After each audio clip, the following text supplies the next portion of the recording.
Olá, meu amigo, minha amiga, sejam bem-vindos ao nosso Portal do José, passando aqui para tirar algumas dúvidas e esclarecer alguns pontos sobre os últimos acontecimentos jurídicos e políticos aqui no nosso país, que tem a ver com o futuro criminal da Orcrim comandada pela figura do inelegível. Algumas pessoas estão manifestando uma preocupação sobre se o Brasil de fato fará justiça ou não em relação a esses criminosos. Mas tem uma figura que está fazendo um prognóstico, uma profecia que tem todo sentido. E essa figura, vejam só, é o próprio inelegível que está dizendo o que irá acontecer com ele se ele for para a cadeia, e ele irá para a cadeia. Vou conversar com vocês sobre esses últimos acontecimentos, vamos jogar luzes aqui sobre alguns pontos, mas antes de mais nada, é sempre muito importante convidar você que está chegando agora no nosso portal e ainda não é inscrito, para que, em primeiro lugar, você se inscreva aqui conosco e conheça também os nossos outros vídeos. Se você gostar, compartilhe, recomende, nunca se esqueça de dar o seu joinha, o seu comentário e, se puder, prestigie também nosso clube de membros. Você que é muito bem-vindo e muito bem-vindo.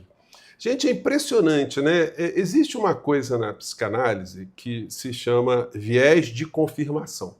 Existem pessoas que têm uma visão, muitas vezes, distorcida da realidade, e elas, para confirmarem que elas não estão com essa visão distorcida, elas buscam outras visões distorcidas que confirmem a sua visão distorcida da realidade. É o que está acontecendo agora. Bastou o Procurador-Geral da República fazer ali um relatório requerendo o arquivamento do inquérito que fala ali das vacinas, da adulteração de cartões de vacinas, que essa gente toda da extrema-direita começou a ter visões aí que isso representa uma série de benefícios ou de neutralizações de tudo aquilo que aconteceu. Olha só, quando o Procurador-Geral da República ele requer ao ministro Alexandre de Moraes que haja um arquivamento, em nenhum momento ele está dizendo que não houve crime. O crime foi materializado e esse crime tem um responsável. O crime ali é o senhor Mauro Cid. O Mauro Cid não está livre dessa história. Em relação a ele, houve uma conclusão dessas informações. Agora, em relação às outras pessoas que foram beneficiadas, essas aí, o Procurador-Geral da República entendeu que, olha, na hora que eu oferecer a denúncia, eu tenho que mostrar exatamente o que aconteceu. Senão acontece daquelas situações que a gente tem apenas uma acusação baseada em suposições ou convicções do Procurador da República ou do magistrado. Então, para que isso não gere uma neutralização lá na frente, o Procurador-Geral da República entendeu que era o caso de pedir o arquivamento. E o ministro Alexandre de Moraes, enfim, concedeu esse arquivamento. Mas isso não neutraliza absolutamente nada de todos os crimes que já foram revelados. Não tem nenhuma nulidade, não tem nenhum tipo de neutralização, enfim. Tudo continuará a seguir na mesma direção. No entanto, essas criaturas da extrema-direita estão achando que isso aí foi um grande benefício para eles, né? Gente, tem a questão das joias também, enfim, que a materialidade está para lá de comprovada. Agora basta o Procurador-Geral da República também colocar essa fila para andar e resgatar todos os crimes também que aconteceram no período da pandemia. Aliás, eu já fiz uma representação junto à PGR perguntando ao Procurador-Geral da República por que é que essa história ainda não teve uma satisfação dada para a sociedade brasileira. Até agora eu não obtive resposta.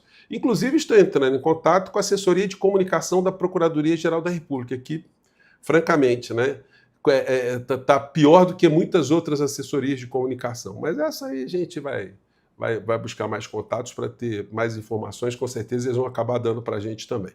Então, a extrema-direita está com essa aqui. PGR pede transferência de Débora dos Santos para prisão domiciliar, que foi mais uma situação que essa gente está tendo distorções, né? A Débora não foi considerada inocente e nem foi absolvida. Apenas a prisão dela, enquanto ela não tem uma sentença penal definitiva contra ela, ela teve a concessão do benefício de aguardar a sentença em casa. A sentença pode, inclusive, determinar que ela volte para a penitenciária. Eu acredito o seguinte, o ministro Fux, deixa eu tirar a criatura aqui da tela, né? O ministro Fux, ele pediu vistas desse processo da Débora do Batom, e ele pode ficar 90 dias com esse processo nas mãos. Eu acredito que ele vai esgotar esses 90 dias, quando estiver chegando lá na frente. Por que eu acho isso? Porque é o período que ela vai ficar cumprindo a prisão domiciliar, que conta no período no cômputo total da pena. Depois que ele despachar, isso aí vai para a ministra Carmen Lúcia, que vai ficar alguns dias também, e vai depois para o Zanin, que vai ficar mais uns dias também com esse processo. Podem até pedir vistas também.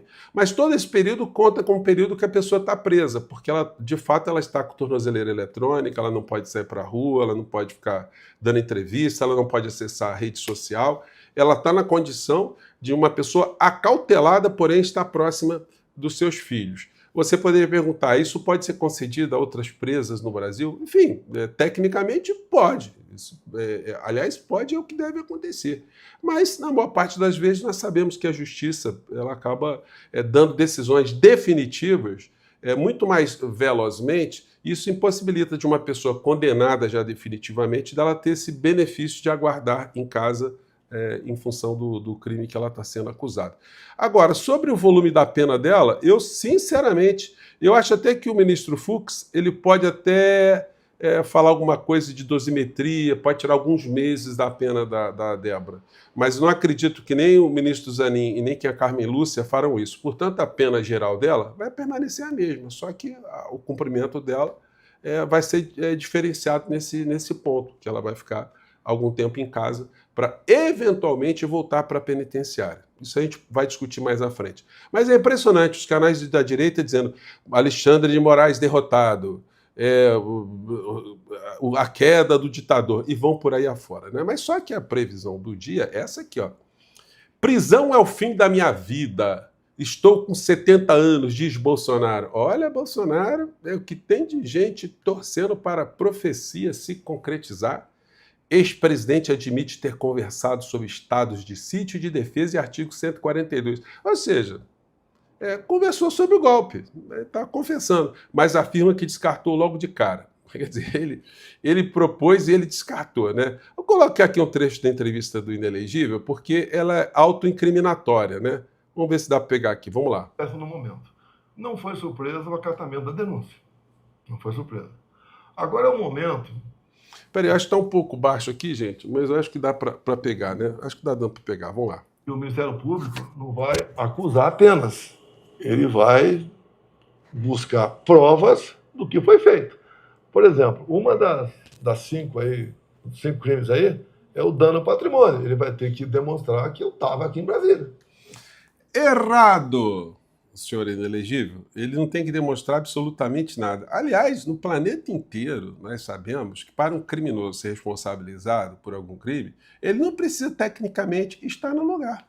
Nós tivemos casos inacreditáveis, né? O Fernandinho Beiramar foi acusado e foi condenado por homicídio de uma pessoa que estava fora da penitenciária quando ele estava cumprindo pena dentro de uma penitenciária. Por quê? Porque ele estava com um telefone celular, mantendo contato com torturadores e pessoas que mataram um inimigo dele. E ele comandou esse assassinato. Então, enfim, isso aí não procede, né? Pode tirar um cavalinho da chuva. Isso aí é para enganar trouxa. Vamos seguir aqui. Vai, fala. Estava nos Estados Unidos, acho que ninguém tem dúvida disso. O senhor teme que, se for efetuada uma prisão, possa ser o fim da sua carreira? Não é fim, é fim da minha vida. Eu estou com 70 anos já. Eu já estou com 70 anos. Completamente injusta uma possível prisão. Completamente injusta. Então, profetizou, né? Se ele for para a cadeia, ele irá para a cadeia. Agora ele está jogando essa milonga aí, sempre volta a frisar, como um discurso preparatório para uma tentativa de fuga. Ainda bem que nós soubemos aí que a Polícia Federal está monitorando todas as possibilidades de fuga desse covarde. Bom, sigamos. Cadê meu crime? Onde eu quebrei alguma coisa? Onde eu tentei dar um golpe? Cadê a prova de um possível golpe? A não ser discutir dispositivos constitucionais que não saíram do âmbito de palavras. O Eduardo está nos Estados Unidos. Tá. Senhor inelegível, o senhor derrotado no processo eleitoral, o senhor não poderia convocar comandantes das Forças Armadas para ficar discutindo o artigo 142 que trata de intervenção. É claro que o senhor estava tentando dar um golpe Isso aí não adianta o senhor ficar jogando para a patuleia, porque quem julgará se o senhor está sendo honesto ou não será o Supremo Tribunal Federal. E todo mundo sabe que o senhor é um desonesto, que o senhor queria dar um golpe. O senhor é um covarde, o senhor não assume, nem as criaturas que estavam com o senhor também assumem, mas eles estão te entregando também, porque tudo isso será colocado lá durante os julgamentos, né? Sigamos aqui. O senhor cogita se juntar aí nos Estados Unidos, pedir asilo político? Não. A pergunta está baixa, tá? Mas ele foi perguntado aqui se ele tem intenção de se juntar ao Dudu Bananinha nos Estados Unidos. Claro que ele não ia dizer que iria se juntar, né? Senão já seria dado oportunidade da decretação de uma prisão preventiva nele.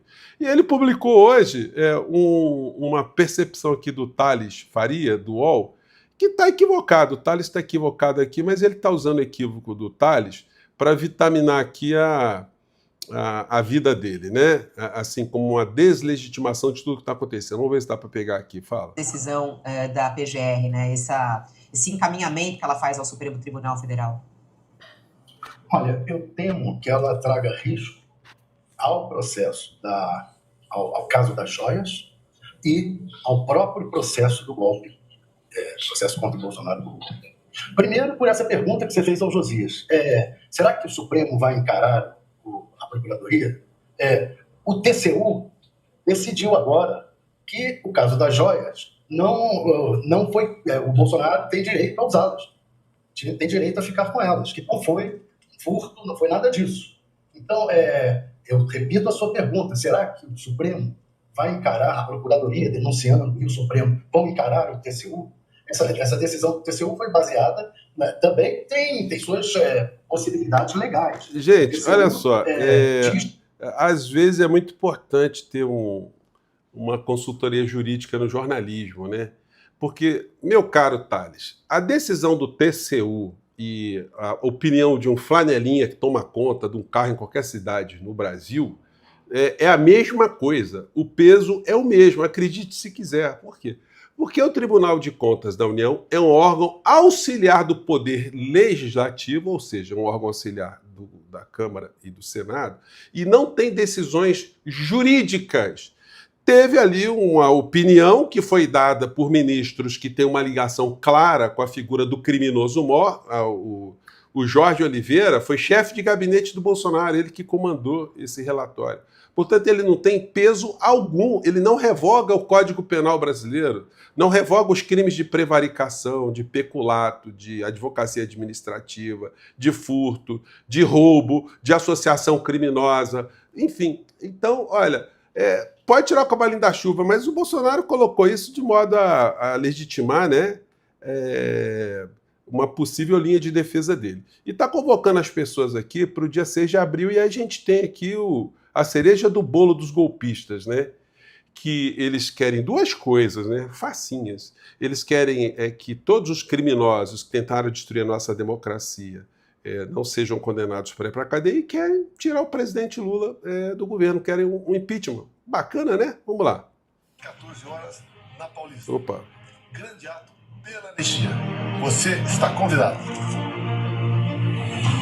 Por tanta covardia e injustiça contra inocentes, anistia já e fora Lula. Fora Lula e anistia já. Caiu a máscara, né? Caiu a máscara da Orcrim, né? Vocês são, desculpem, tá, gente? Vocês são muito vagabundos, ordinários, criminosos, salafrários. Isso aí vale para o senhor Silas Malafaia. Porque o senhor é o mentor dessa gente toda. O senhor fica usando aí pessoas que foram para a cadeia para pedir anistia. Quando o senhor quer anistia, é do ladrão de joias, é do golpista, é do covarde, assim como os outros todos que estão aí. Que tem um rabo preso com essa Orcrim, né? Ainda bem que nós temos esse espaço aqui para jogar luzes sobre essas dúvidas aí, né? Gente, mais tarde eu volto, vamos desmascarar mais algumas coisas dessa Orcrim e pergunto para você, você quer que a profecia do inelegível se concretize ou não sobre o seu fim? Fico por aqui, um grande abraço, tchau!